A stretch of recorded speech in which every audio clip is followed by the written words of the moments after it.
Sir जय Hind. Major general हर्ष Kakkar sir, जय हिंद। बहुत बहुत शुक्रिया सर समय देने के लिए। Thank you. Thank you Rajesh. Thank you sir. Sir बड़े अहम मुद्दे पर बात मैं करने वाला था। दरअसल हाल ही में नेवी की तरफ से अरब सागर में 3 वॉरशिप तैनात किए गए हैं। फिर उसी बीच सीरिया में ईरान के एक बड़े कमांडर की मौत हो जाती है। यहाँ पे इजरायली एम्बेसी के पास धमाका हो जाता है। तो कई कंसर्न थे ईरान को लेकर जिन्हें मैं समझने वाला था। जिस प्रकार से हाल ही में सर अरब सागर की हम बात करें, उसमें भारत आ रहे जहाजों के ऊपर बड़े, उसके बाद 3 वॉरशिप हमने तैनात किए। और नेवी चीफ को मैं सुन रहा था तो उन्होंने भी कहा कि हर दिन लगभग एक हमला यहाँ पर हो रहा है। तो किस लिहाज से हम देखें कि कौन इसके पीछे हो सकता है? क्या ईरान की भूमिका, या वाकई में हुती इस लायक हो गया है कि वो हमारे स्पेशल इकोनॉमिक जोन तक पहुंचकर अटैक कर सके? सर पहली बात तो हौतीज ने क्लेम कर लिया कि उनका है। हौतीज को ईरान ने सपोर्ट किया है। हौतीज के पास हथियार ईरान से गया है। अब जहां तक हौतीज का सवाल है, वो ये नहीं सोच रहे कि वो शिप किस देश को इंपैक्ट कर रहा है। जी, उनको शिप के ऊपर वो नहीं है, पर जो शिप उनके रेंज में है वो ये एनवायरनमेंट क्रिएट कर रहे हैं कि अगर आप इजराइल को सपोर्ट करोगे, हम आपके खिलाफ एक्ट करेंगे।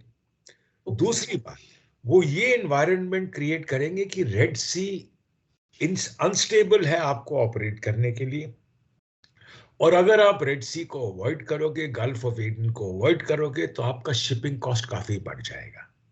जी, अगला ये है कि अगर जो यूएस ने अपना कोलिएशन बनाया है वहां ऑपरेट करने के लिए, अगर वो हौतीस के ऊपर हमला करेंगे, तो ये जो इजराइल गाजा वॉर है, इसका एस्केलेशन बहुत बढ़ जाएगा। और हौतीस कह रहे हम गाजा, हम पैलेस्टीनियंस के सपोर्ट में है, हमास के सपोर्ट में, इसलिए हम ये कर रहे हैं। पर उनके ऊपर हमला, एस्केलेशन बढ़ेगा। हौतीस के ऊपर करोगे तो बाकी ग्रुप्स बीच में आ जाएंगे, तो इसको फिर कंट्रोल करना मुश्किल है। उसने यूएस ने भी जो कोलिएशन बनाया है, अभी तक डायरेक्ट हमला हौतीस पे नहीं किया है, जी, सिर्फ मिसाइल्स को टारगेट कर रहे हैं। इंडियन नेवी शिप्स उधर है बेसिकली अपने शिप्स को प्रोटेक्ट करने के लिए, अपने लाइंस ऑफ कम्युनिकेशन को प्रोटेक्ट करने के लिए। और जो शिप्स अभी डिप्लॉय है वो लेटेस्ट शिप्स है जिनके अंदर एंटी ड्रोन कैपेबिलिटीज बहुत स्ट्रांग है। अब अभी तक किसी ने ये प्रूव नहीं किया है कि जो ड्रोन्स ने जो अरेबियन सी में जिन्होंने लॉन्च किया था, क्या वो हौतीस थे, या ईरान से आए थे, या कहां से आए हैं। अभी तक वो क्लैरिटी नहीं है। ओके, पर मैं एक चीज और है कि हमें वो सिक्योर करना है सर, और हमें अपने लाइंस ऑफ कम्युनिकेशन को सिक्योर करना है। ठीक सर। मैं जो चीज समझना चाहता था आपसे कि भारत अमेरिका के अलायंस में भी तो जा सकता था, प्रॉस्पेरिटी ऑफ गार्जियंस में भी तो शामिल हो सकता था, जिसमें 20 देश शामिल हैं। क्यों भारत ने अलग से उसमें शामिल ना होने की बजाय अलग से अपने वॉरशिप को तैनात करने का फैसला किया? क्योंकि रास्ता तो यही वाला है सर। देखो, इंडिया किसी के नीचे काम नहीं करता एक्सेप्ट यूएन फ्लैग के नीचे। इंडियन फोर्सेस और कोई देश के जनरल के नीचे सर्व नहीं करेंगे। जहां पे यूएन का सवाल है, यूएन के झंडे के साथ अगर कोई लीडर यूएन ने नॉमिनेट किया है और इंडियन फोर्सेस वहां डिप्लॉयड हैं, तो वो ऑपरेट करेंगे, चाहे वो कोई भी हो। पहली बात। दूसरी बात, हमें अपना इंटरेस्ट है, हम न्यूट्रल हैं। जी, हमने इजराइल को सपोर्ट किया टेररिस्ट अटैक के ऊपर, और हम मांग रहे हैं कि गाजा के अंदर ह्यूमैनिटेरियन एड हो, 2 स्टेट सोल्यूशन हो। तो हम पैलेस्टीनियंस को भी सपोर्ट कर रहे हैं। रशिया यूक्रेन वॉर में भी हमारा वही अप्रोच था। अब हम एंटी किसी के नहीं है और हम किसी के नीचे सर्व नहीं करते, इसलिए हमने कहीं ऑपरेशन हो, जहां पर भी हो, हमने किसी और देश के आर्म फोर्सेस के नीचे सर्व नहीं किया है। उनसे कोलैबोरेट करेंगे, ओके, उनके साथ इंटेलिजेंस शेयर करेंगे, पर उनके झंडे के नीचे सर्व नहीं करेंगे। ठीक सर। एक चीज और बड़ी इंटरेस्टिंग थी सर, क्योंकि जिस प्रकार से अटैक जब भारत की शिप पर हुए, 2 अटैक लगातार 2 दिन के अंदर हुए, तो अमेरिका की तरफ से कहा गया कि ये ईरान के समर्थन से हमले हुए हैं, ईरान की ताकत इसके पीछे है। तो क्या अमेरिका के निशाने पर भारत ईरान के रिलेशन है, या कैसे हम देख सकते हैं इसको? देखो, यूएस ने बोला है कि ये ईरान से लॉन्च हुआ है। भारत ईरान रिलेशंस बहुत फर्क पे है। हम लोगों का ट्रेड उनके साथ है, चाबहार पोर्ट है। तो अगर ईरान को कंफर्म होता कि ये भारत शिप आ रही है, जी, तो अब बाई चांस अगर ईरान से लॉन्च होता तो वो इंडियन गवर्नमेंट को मैसेज आ जाता। पर हाउतीज चाहे ईरान के सपोर्ट में है, वो शिप्स को टारगेट कर रहा है, चाहे जो भी हो। इस कैरियर पे इंडियन फ्लैग नहीं है, ओके, इस कैरियर पे लाइबेरियन फ्लैग है। तो जब आप शिप का फ्लैग देखते हो, वो शिप को टारगेट करते हो। ठीक, शिप का डेस्टिनेशन क्या है वो अलग कहानी है। शिप ठीक, किसकी है, सवाल वहां खड़ा होता है।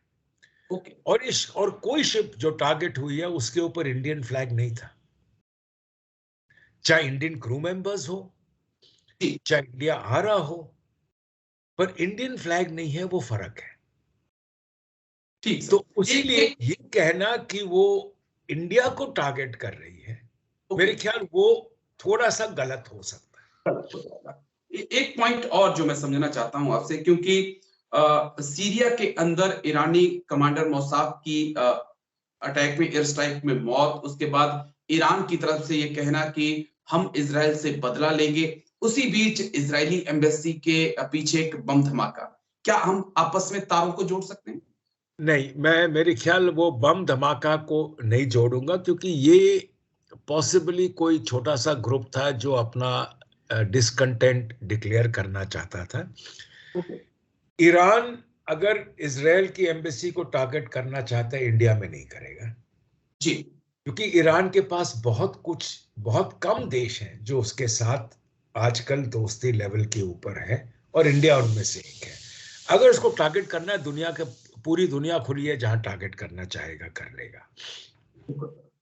अगली बात यह है कि जो इरानियन ब्रिगेडियर जनरल के ऊपर जो हमला हुआ है सीरिया में, और इजराइल ने जो मिसाइल लॉन्च किया है, अब पहले भी यूएस ने किया था, तो जी, उन्होंने तो वार्निंग दी है कि हम रिटेलिएट करेंगे। कब करेंगे, किस प्रकार से मौका देखेंगे, कौन खुद करेंगे, या हाउतीज या हिजबुल्लाह या कहीं और से करवाएंगे, क्योंकि जी, ईरान ने तो दोनों तरफ से वार्निंग दी है कि हम बिल्कुल खुद सर, करेंगे और बाकियों से भी कराएंगे। जी, किस प्रकार से होगा, क्योंकि ईरान सपोर्ट कर रहा है हिजबुल्लाह को, हाउतीज को, हमास को, सारे ग्रुप्स उस इलाके में हैं। प्रो ईरान टेररिस्ट ग्रुप्स जो इराक में बेस्ड है, वो भी ठीक, यूएस कैंप्स को हिट कर रहे हैं। बिल्कुल सर, ये जो है, किस प्रकार से ईरान रिटेलिएट करेगा वो देखना है।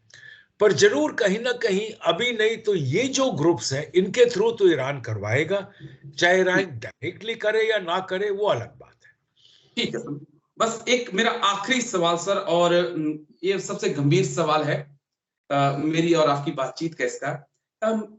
अगर ईरान को मैं देखता हूं सर, तो मैं हमास के पीछे देखता हूं, हिजबुल्लाह के पीछे देखता हूं, हुती के पीछे देखता हूं। सीरिया से लेकर फिलिस्तीन तक, या तमाम अरब के जो कंट्रीज हैं, इराक भी इसमें शामिल है, कहीं ना कहीं जो आतंकी हैं, विद्रोही हैं, उसको ईरान का समर्थन है। भारत ईरान के बहुत अच्छे रिलेशन हैं। क्या हम भी गुड और बैड आतंकवाद लेके चल रहे हैं सर? देखो, हमारा जो डील है वो ईरान के साथ है, जी, और हमारा जो इंटरैक्शन पॉलिटिकल है वो ईरान के साथ है। हम ईरान के अंदरूनी मामले में, ईरान के फॉरेन पॉलिसी के मामले में हम बीच में नहीं आते। अब हमारी दोस्ती है सऊदी अरेबिया के साथ, यूएई के साथ, जो ईरान के दुश्मन थे अभी तक, चाहे ठीक, अब रिलेशंस एस्टैब्लिश हो गए हैं। ईरान ने कभी रुकावट नहीं डाली कि आपकी वहां दोस्ती है, हमारे खिलाफ है। जी हमारी दोस्ती इजराइल के साथ है, वो ईरान के खिलाफ है। पर ईरान ने ये नहीं बोला कि आपकी वहां दोस्ती है। तो जो देश है वो अपने रिलेशंस के ऊपर कंसंट्रेट करते हैं, ओके और जो उनके जो रिलेशंस है किसी और के साथ, इंडिया उस पर काउंटर नहीं करता। अब अभी एक्सटर्नल अफेयर्स मिनिस्टर रशिया में है, उन्होंने डील साइन करी है possibly joint production of weapons की इंडिया में, फैक्ट्रीज लगाने की। न्यूक्लियर प्रोडक्शन प्लांट जो है, जो तमिलनाडु में है, उसके बाकी रिएक्टर्स के लिए। अब यूएस बोलेगा कि हमने उनके ऊपर सैंक्शंस लगाया पर आप ये कर रहे हो। तो जो यूएस कर रहा है इंडिया नहीं बीच में बोलता, जो इंडिया करेगा हम एक्सपेक्ट नहीं करते कि दूसरे देश कमेंट करें। ओके, तो ये कह सकते हैं कि जो भारत की पॉलिसी है वो मेड इन इंडिया है, मेड इन यूरोप या मेड इन अमेरिका नहीं है। चलिए सर, बहुत बहुत शुक्रिया मेजर हर्ष कक्कड़ सर, तमाम पहलुओं को इतनी बारीकी से मुझे मेरे दर्शकों को समझाने के लिए। Thank you. जय हिंद सर। जय हिंद राजेश, थैंक यू राजेश।